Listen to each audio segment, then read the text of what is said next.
Welcome students, new class में आपका स्वागत है। आपका 11th क्लास है, इसमें आप जो है मैथ्स के सब्जेक्ट को जितने स्टूडेंट लिया है वो पढ़ेंगे यहाँ पे, और जो लोग मैथ्स के इंटरेस्ट रखते हैं वो भी पढ़ेंगे यहाँ पे। आपका क्लास 11th का जो सब्जेक्ट का है आपका मैथ है। मैथ में आपका जो पहला चैप्टर है वो है आपका सेट्स, यानी कि समुच्चय। समुच्चय पढ़ने से पहले हम देखते हैं यहाँ पे कि जो हमारा सिलेबस है उसे भी आप चेक कर लीजिएगा, जो हमारा न्यू सिलेबस है। और जो हमारा जो समुच्चय पढ़ना है इसमें अगर हम देखते हैं समुच्चय होता क्या है, समुच्चय का कॉन्सेप्ट क्या आया, कहाँ से आया, और ये रियलिटी मतलब इसका यूज क्या होता है, कहाँ से हमको कहाँ का यूज कर सकते हैं इसको, इसके बारे में हम जो है विस्तृत जानकारी यहाँ पे इस वीडियो में जानकारी उपलब्ध कराएंगे और देंगे। ठीक है, पहले हम जानते हैं यहाँ पे कि जो हमारा इंट्रोडक्शन होता क्या है, यानी कि कहाँ से आया है। तो अगर देखा जाए तो इंट्रोडक्शन में ये आपको जो है जर्मन वैज्ञानिक थे जो है कैंटर, यानी कि जॉर्ज हमारे कैंटर, ठीक है, जॉर्ज कैंटर जो थे उन्होंने क्या किया, इसका जो है विकास किया। कैसे किया उन्होंने, जब वो त्रिकोणमिति लगा रहे थे तो उन्होंने क्या होगा, उनके जो समुच्चय उनके जो सेट थे त्रिकोणमिति, हम जानते हैं कि 6 से 7 जो है उनके होते हैं, 6 होते हैं, तो उन्हें एक सेट निकाला उन्होंने। ठीक है, तो उन्होंने क्या किया, समुच्चय सिद्धांत को सूत्रपात किया। कौन, यानी कि जर्मन वैज्ञानिक, ये जो है जर्मन गणितज्ञ थे वो, और जॉर्ज कैंटर। ठीक है, और उन्होंने त्रिकोणमिति प्रश्नों को हल करते समय उन्होंने अध्ययन करते हुए पाया कि जो है कि ये जो है समुच्चय को पहली बार उन्होंने परिचय कराया था। ठीक है, और देखा जाए तो इसका जो यूज उन्होंने किया था वहाँ पे, जैसे ज्यामिति में हो गया, प्रायिकता में हो गया, और अनुक्रम में हो गया, यानी कि हमारा जो समांतर श्रेणी है, आरोहणात्मक श्रेणी है, और अगर देखें तो इसमें ठीक है गुणोत्तर श्रेणी है, उन समय में हम क्या करते हैं, यानी कि इन समुच्चय का प्रयोग करते हैं। ठीक है, उसके बाद जो हमारा देखते हैं यहाँ पे कि ये आवश्यकता अध्ययन में जो हमारा समुच्चय सिद्धांत की आवश्यकता होती है, किसमें ज्यामिति में, अनुक्रम में और प्रायिकता में आदि के अध्ययन में क्या होता है, समुच्चय सिद्धांत की आपको जरूरत पड़ती है। ठीक है, उसके बाद क्या है हमारा कि हम देखते हैं कि कॉन्सेप्ट ऑफ सेट, यानी कि कॉन्सेप्ट ऑफ सेट का कहाँ से जो है रिलेशन है, कहाँ से ये आपको मिला।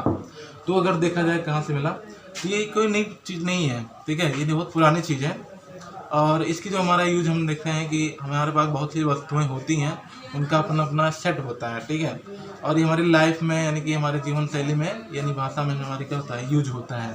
जैसे अगर हम देखते हैं यहाँ पे कि टी सेट होता है, ठीक है, उसमें कई से हमारे टी सेट होते हैं जो बर्तन होते हैं।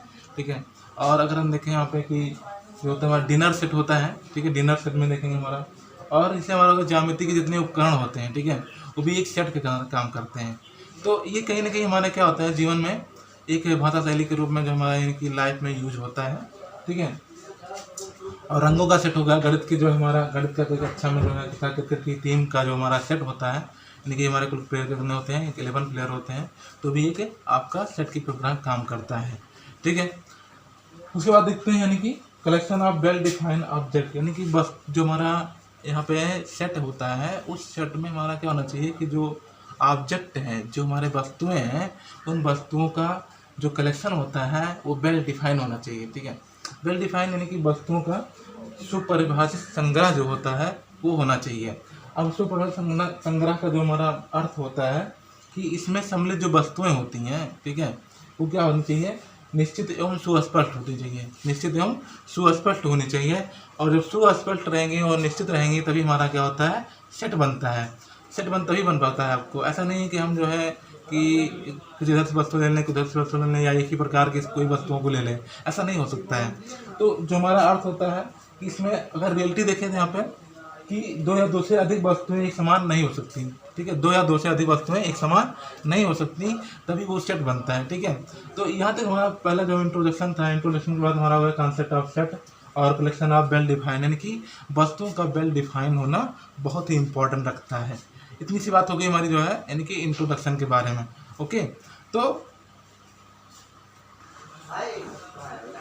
नेक्स्ट है हमारा जो है कि अभी तक हमने जाना कि जो है इंट्रोडक्शन, सेट के इंट्रोडक्शन, और देखा हमने कि समुच्चय की जो हमारा संकल्पना है, कॉन्सेप्ट ऑफ जो है सेट्स, और दूसरा जो हमारा जानना है कि अभी जो है कलेक्शन ऑफ वेल डिफाइंड जो है ऑब्जेक्ट। ठीक है, उसके बाद हमने जाना कि जो है अब लास्ट जो है हमारा बनता है कि अब यहाँ से हम क्या करते हैं कि डिफिनीशन जानेंगे, रियल डिफिनीशन जानेंगे कि सेट होता क्या है।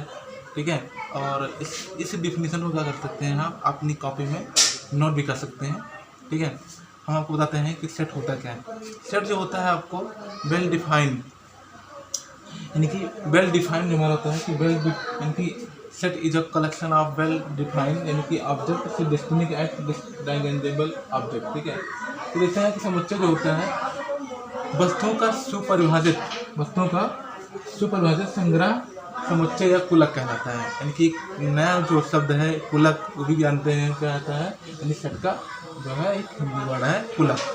ठीक है, तो अच्छा दूसरा अगर देखेंगे डिफिनेशन कि वस्तुओं का वही संग्रह जो होता है समुच्चय कहलाता है, जिसमें क्या होता है सम्मिलित वस्तुएं सुनिश्चित एवं सुस्पष्ट होती हैं। ठीक है, वस्तुओं का वही संग्रह समुच्चय कहलाता है जिसमें सम्मिलित वस्तुएं क्या हो, सुनिश्चित हों एवं सुस्पष्ट होती हैं। सुनिश्चित मतलब क्या हो कि निश्चित हो कि हाँ यही वस्तुएं सम्मिलित की जाएंगी और सुस्पष्ट हों। ठीक है, वो आपको जो है सुस्पष्ट होनी चाहिए।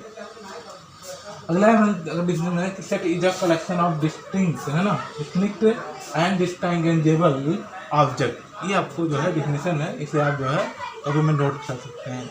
अगर एग्जाम्पल की बात करें हम कि सेट की, आप देख सकते हैं कि स्वतंत्र भारत के जितने भी प्रधानमंत्री हुए हैं अभी तक, अगर उनका हम क्या करेंगे सेट बनाएंगे तो क्या होगा, यानी कि शुरू से लेकर के अंत, यानी जवाहरलाल नेहरू से लेकर के अभी तक जो है प्रधानमंत्री यानी मोदी तक जो हम एक सेट बनाना चाहेंगे तो एक नंबर ऑफ सेट बन जाएगा कितने प्रधानमंत्री हुए हैं। ठीक है, उसके बाद दूसरा एग्जाम्पल हमने लिख रखा है यहाँ पे कि अंग्रेजी वर्णमाला, यानी कि अंग्रेजी वर्णमाला क्या होता है, व्यंजन भी होते हैं और स्वर भी होते हैं। तो अगर हम स्वर का जो है एक सेट बनाना चाहेंगे तो हमारा जो है निश्चित ही बन जाएगा। उसमें कौन कौन से लेटर आते हैं आपको, ए ई आई ओ यू। ठीक है, ए ई आई ओ यू होते हैं, ये आपके ये 5 ही होते हैं जो एक निश्चित है और सुस्पष्ट है कि ये 5 ही होते हैं अंग्रेजी वर्णमाला में जो है स्वरों की संख्या। दूसरा जो हमारा है कह रहा है कि समीकरण x² - 3x + 2 = 0 के मूलों का संग्रह एक समुच्चय कहलाता है। आप जानते हैं हाईस्कूल में पढ़ चुके होंगे कि हम मूल कैसे निकालते हैं। ठीक है, मूल निकालने का तरीका वही होता है समीकरण में जो हम देखते हैं, यहाँ पे हम इसका विस्तार करते हैं। ठीक है, और इसको जो है मूल निकालते हैं। आप इसको ट्राई कर सकते हैं कि इसके मूल कौन कौन से आएंगे और उनका सेट बना सकते हैं। ठीक है, तो इसका हमारा यानी कि सेट हमारा डिफाइन होगा। यहाँ से आगे है कि जो हमारा सेट होता है, सेट में जितनी भी वस्तुएं होती हैं, जितने भी आपके उसमें जो है वर्ड होते हैं, यानी कि सब्जेक्ट होते हैं, ऑब्जेक्ट होते हैं, उन्हें हम जो है सेट के एलिमेंट कहते हैं। इसमें है कि एलिमेंट ऑफ सेट, यानी कि जो एलिमेंट ऑफ सेट होता है, तो सेट में सम्मिलित जितने भी हमारे क्या होता है सुस्पष्ट और जो है सुनिश्चित जो जितनी भी वस्तुएं होती हैं उन्हें हम सेट के अवयव कहते हैं, यानी कि सदस्य कहते हैं। ठीक है, तो यहाँ को कि जो एलिमेंट ऑफ सेट है वो किसी समुच्चय में संग्रहित प्रत्येक वस्तु जो होती है उस समुच्चय का अवयव या सदस्य कहलाता है। ठीक है, अगर हम कि अब बात आती है कि हम सेट को जो है नोट कैसे करते हैं, यानी कि हम दिखाते हैं कैसे, यानी कि प्रदर्शित कैसे करते हैं कि वो हमारा सेट है। ठीक है, इसे लिखते हैं। जैसे हमारा जो समुच्चय संगठन, इसमें क्या होता है कि अंग्रेजी वर्णमाला जो हमारा होता है, अंग्रेजी वर्णमाला में होता है हमारा कि अंग्रेजी वर्णमाला ए कैपिटल जो हमारा होता है, यानी कि बड़ा लेटर द्वारा होता है, वो ABCD ऐसे हम जो है XYZ से दिखा सकते हैं। ठीक है, इतना हमारा, ठीक है, ऐसे ABC से ऐसे दिखाता है। जो स्मॉल वाला होता है हम AB यानी स्मॉल से ही दिखाते हैं। ठीक है, अगर हम बात करें यहाँ पे कि उस अवयव में, ठीक है, यानी उस सेट में जितने भी अवयव हैं क्या उपस्थित है कि नहीं उपस्थित है, उसके लिए जो हमारा प्रतीक होता है वो यूनानी प्रतीक बिलोंग है। इसे कहते हैं क्या, बिलोंग, यानी कि ई, है ना, आपका जो है टेढ़ा मेढ़ा सा जो हमारा ई है बना हुआ है, इसे हम जो है यूनानी प्रतीक ई से दिखाते हैं कि उसमें अवयव में यानी कि सेट में उपस्थित है कि नहीं है।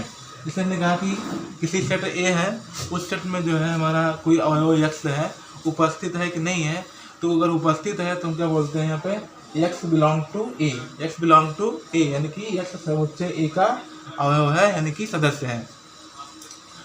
दूसरा चीज़ है आपको कि अगर मान लीजिए वो अवयव उपस्थित नहीं है तो हम कैसे दिखाते हैं, वो दिखाते हैं कि x नॉट बिलोंग टू, ठीक है, यानी ए, ठीक है, x नॉट बिलोंग टू ए, ये आपका हो जाएगा x not belong to A, यानी कि x समुच्चय ए का अवयव नहीं है। ठीक है, x समुच्चय ए का अवयव नहीं है।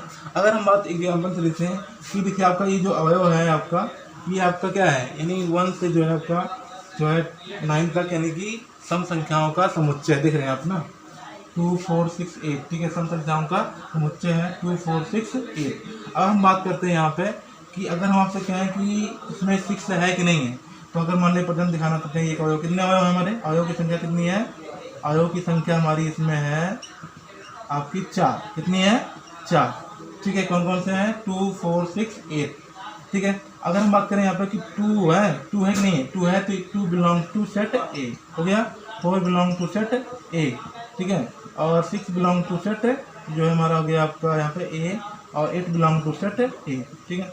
अगर एक अगर हम ले लें यहाँ पे 7 है तो 7 बिलोंग टू सेट ए है कि नहीं है, तो नहीं है, तो क्या करेंगे यहाँ पे इसे क्रॉस लगा देंगे, यानी क्या हो जाएगा आपका not belong to set A. ये आपका हो गया कि समुच्चय का नोटेशन हो गया, यानी कि नोटेशन ऑफ दी सेट, यानी सेट नोटेशन हो गया। ओके, आगे है, ठीक है, समुच्चय का निरूपण। दूसरा आपका है समुच्चय का निरूपण, यानी कि समुच्चय का जो निरूपण होता है वो कैसे हम या कितने प्रकार से कर सकते हैं। तो समुच्चय का जो निरूपण होता है आपको 2 तरह से कर सकते हैं। पहला आपका है तालिका विधि या सूची विधि या रोस्टर विधि, ठीक है। इन तीनों में से क्या हो सकता है आपको कि चाहे तालिका विधि कहिए, चाहे सूची विधि कहिए या रोस्टर विधि कहिए। ओके, दूसरा हमारा है गुण विधि अथवा समुच्चय निर्माण विधि। तीन जो हमारा 2 विधियों से हम क्या कर सकते हैं, किसी समुच्चय को जो है किसी आपको निरूपण कर सकते हैं। तो देखते हैं कि समुच्चय जो हमारा होता है कि पहला विधि है आपको तालिका विधि या सूची विधि या रोस्टर विधि, उसको हम कैसे निरूपित करते हैं, ठीक है। आपका देखिएगा यहाँ पर कि अगर एग्जाम्पल के थ्रू हम कहा जा सकता है कि एग्जाम्पल के रूप में कि 2 से बड़ी तथा 20 से छोटी सभी सम संख्याओं का समुच्चय बनाइए, ठीक है। यानी क्या करना है आपको, 2 से बड़ी करना है तथा 20 से छोटी सभी सम संख्याओं का समुच्चय बनाना है।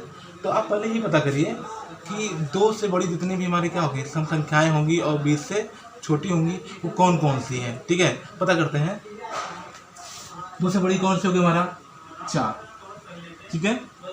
नेक्स्ट क्या होगा हमारा 6, नेक्स्ट क्या होगा हमारा 8, उसके बाद 10, उसके बाद 12, उसके बाद 14, उसके बाद 16, उसके बाद 18।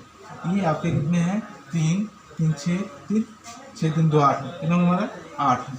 ये 8 क्या है आपको नंबर है जो क्या आपको 2 से बड़ी है तथा 20 से छोटी है और आपको सम संख्या है। तो इन्हें क्या करेंगे हम सेट के रूप में दिखाना चाहेंगे। तो मान लीजिए कोई सेट ए है, माना जो है समुच्चय ए है, समुच्चय ए है, ठीक है, समुच्चय ए है। तो ए को दिखाने के लिए क्या करना है आपको, ए को दिखाने के लिए तरीका ये है आपका कि इसे हम क्या करते हैं, एक आपको एक ब्रैकेट लगा लेते हैं ये वाला, उसके बाद क्या करते हैं इन सभी नंबर को इस ब्रैकेट के अंदर लिखते हैं। जैसे हमारा हो गया 4, हाँ, उसके बाद क्या है इस नंबर के बाद एक नंबर को कहते हैं अर्धविराम लगा देते हैं आपको, फिर क्या आपका 6 फिर अर्धविराम लगाएंगे, फिर आपका 8 फिर अर्धविराम लगाएंगे, फिर 10 12 फिर आपका हो जाएगा कितना 14, फिर कितना हो जाएगा 16। ये आपका हो जाएगा, यानी कि ये आपका समुच्चय क्या आ जाएगा ए बन जाएगा।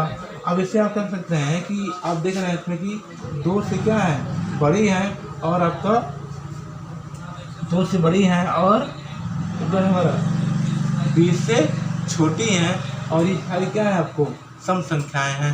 यानी कि आपका क्या तैयार हो गया, एक सेट तैयार हो गया। इसे हम क्या करते हैं आपको, ये कौन सी विधि में है, ये तालिका विधि में है या सूची विधि कर सकते हैं या रोस्टर विधि कर सकते हैं। Clear, understand. चलिए आगे देखिए, नेक्स्ट है आपको दूसरा जो हमारा मिलता है गुण विधि अथवा समुच्चय निर्माण विधि, ठीक है। तो इस विधि में हम क्या करते हैं कि इस विधि में समुच्चय को उसके अवयवों के उस गुण विशेष के द्वारा निर्दिष्ट किया जाता है जो समुच्चय के सभी अवयवों में होता है।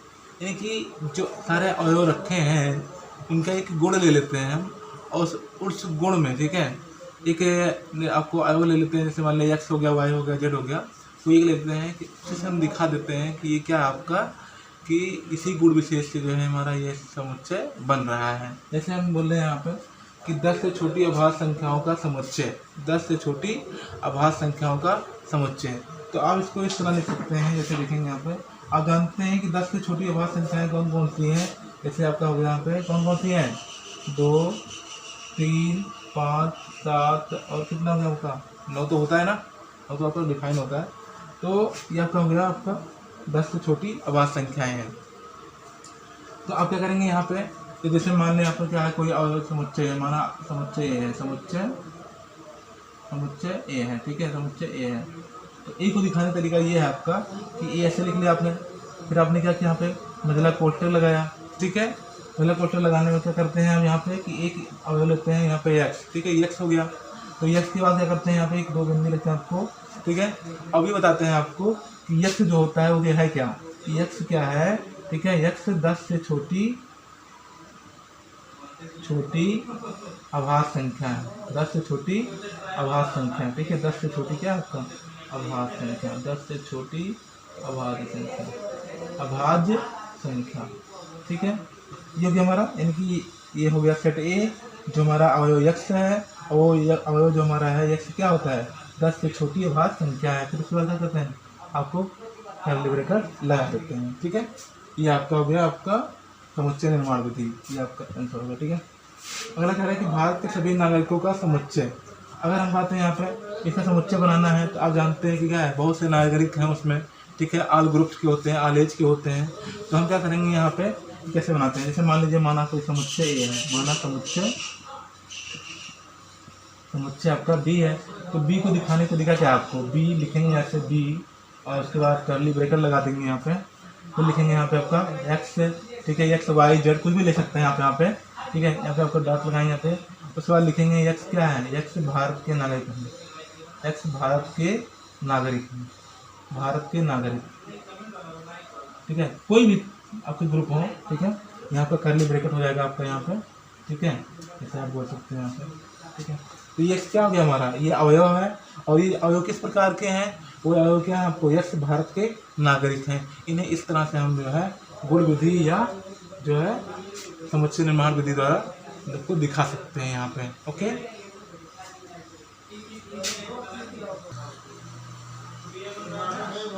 अगला है संख्याओं के कुछ महत्वपूर्ण समुच्चय, ठीक है। संख्याओं के कुछ महत्वपूर्ण समुच्चय में some important sets of numbers, ठीक है। आपको पहला है कि जो संख्याएं होती हैं वो अलग अलग प्रकार की संख्याएं होती हैं, आप जानते हैं बहुत सारे प्रकार की संख्याएं होती हैं। तो उन संख्याओं का जो समुच्चय होता है उनका जो है सेट के रूप में प्रदर्शित करने का जो प्रतीक होता है वो क्या होता है, आइए देख लेते हैं आप। कि जो हमारा धन पूर्णांक होता है, पूर्णांक यानी धन पूर्णांक, ठीक है, या ऐसा कह सकते हैं आपको, जो धन पूर्णांक होती हैं वो क्या होती है, प्राकृतिक संख्याएँ होती हैं, जैसे क्या। तो प्राकृतिक संख्याओं का जो समुच्चय होता है हम क्या दिखाते हैं, आई से दिखाते हैं, आई प्लस से, या तो क्या कहते हैं जेड प्लस से दिखाते हैं, ठीक है, अथवा यन से हम प्रदर्शित कर सकते हैं, ठीक है। मतलब आई प्लस जेड प्लस या एन, ठीक है, यानी नेचुरल नंबर, ठीक है, 1 2 3 यानी कि इनफाइनाइट नंबर ऑफ। दूसरा आपका है पूर्ण संख्या। पूर्ण संख्या को हम दिखाते हैं डब्ल्यू से। डब्ल्यू जो हमारा होता है यानी कि होल नंबर होता है, और होल नंबर जो हमारा होता है उसे हम क्या बोलते हैं, उसको पूर्ण संख्या बोलते हैं, ठीक है, पूर्ण संख्या बोलते हैं। तो अगला हमारा है कि ऋण पूर्णांक। ऋण पूर्णांक जो हमारा होता है, पूर्णांक को हम आई से दिखाते हैं, जेड से दिखाते हैं। यही क्या हमारा जो ऋण पूर्णांक होता है उसे हम माइनस से, यानी कि आई माइनस या जेड माइनस से दिखाते हैं। जैसे मान लें आई माइनस जेड हो गया तो बोलते हैं माइनस आपका हो गया 5 -4 -3 -2 और आपको -1, ठीक है, ऐसे आपको जो है होता जाएगा, ठीक है, ये ठीक है। आपको यहाँ से डॉट डॉट आगे लिखेंगे यहाँ पे आई माइनस जो है और फिर डॉट डॉट ऐसे, ठीक है। यहाँ पे आपको जो है करली ब्रैकेट जो हमारा होता है, ब्रैकेट के साथ साथ आपको एक एक ब्रैकेट जो हमारा ये साइन होता है, यानी कि छोटा सा जो आपको ब्रैकेट होता है उसे लगाना होता है। पूर्णांकों का समुच्चय जो होता है वो आई अथवा जेड से लिखाते हैं, ठीक है, आई अथवा जेड से। परमेय संख्या को हमको दिखाना होगा तो हम क्यू से दिखाएंगे। क्यू जो होता है हमारा एक्स एक नंबर है जो कि आपका एक पी बाई क्यू के रूप में होता है, और वो जो पी और क्यू जो होता है वो एक बिलोंग टू इंटीजर होता है, अथवा क्यू नॉट इक्वल टू 0। वहीं हमारा क्या धनात्मक परिमेय संख्या जो होती है वो हम क्यू प्लस से दिखाते हैं, और अपरिमेय संख्याओं का जो समुच्चय हम दिखाने की कोशिश करते हैं वो टी से दिखाते हैं।